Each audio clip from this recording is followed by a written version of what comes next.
I want to focus on buyers and also to agents that may be working with buyers. So as you know, a whole lot of things changed back in August, but here in Arizona, even more changes came February 1st. So let's just kind of regroup as to what the main change was back in August.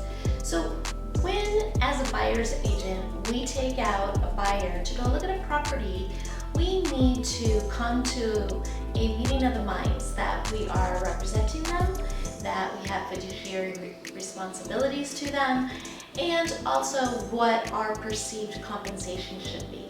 Now, that compensation package could be paid in a variety of ways. That could be paid, by asking for the seller to pay for it. It could be paid for by the buyer just deciding to go through and paying it themselves. Everything runs through our broker, so there's nothing going on the sides here. This is just the way that things can happen through, and it's normally through title. Some states have lawyers that handle those kind of things, but in Arizona we do titles. So one of the things is that I get some new buyers, or maybe actually buyers that have done it in the past, and they're like, what's this all about? Well, we are required to get this buyer-broker agreement signed, and that's per the MLS. And if we don't, there's really some hefty penalties and loss of our ability to be in MLS. And unfortunately for us and for everybody, it's just a requirement that we've got to abide by, and so that's the reason for that. Now, what I wanted to talk to you about is when you are putting in your offer, this kind of changed too. We originally had a situation where the seller could say what they were considering giving to the buyer's agent, and then if that didn't cover us, then we had to request more or decide to just accept what the seller was giving us. That apparently created some confusion in that some people were asking for a certain amount, and then they also were getting an amount from the seller and double dipping, and I don't know, there's just a whole bunch of stuff going on.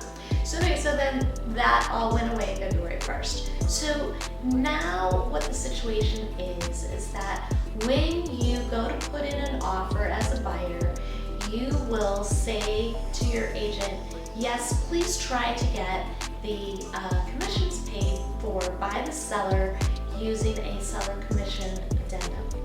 And so that's what we do here in Arizona, is we request that information or that payment for the buyer broker to be paid for by the seller.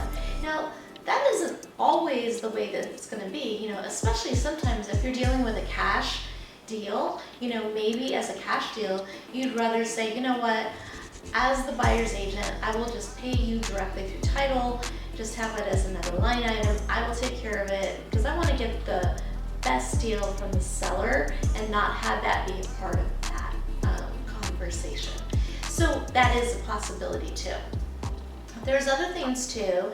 You can do what's called concessions, and those concessions, if noted properly, those could be used for the buyer's agent as well. So just to keep in mind, there's a whole lot of different things going on, and if they say, when you go to do your showing that they need to have this signed, that is our new rules. Now, you can have it signed for a day. You could have it signed for a specific property. There's a lot of different things that you can do, and you can also have the tail end. That's when it's the days after the agreement ends. Not be so onerous. So I personally try to only do a very short time period for a new buyer because I want to make sure that we like each other in both ways, right? And for the tail, I do 5 days. If for some reason they decide to move on, they can wait 5 days, I think, right? Okay, so these are the things that you're gonna wanna talk to your agent about and make sure that you're on the same page. So that it's not a surprise when you go to that showing and they're like, here, sign here. Because you don't really want that to be the case, that you're signing something at the last second and you don't know So buyers, talk to your agents, find out what the scoop is with them, and hope that you have a great offer. All right, take care, and oh yeah, don't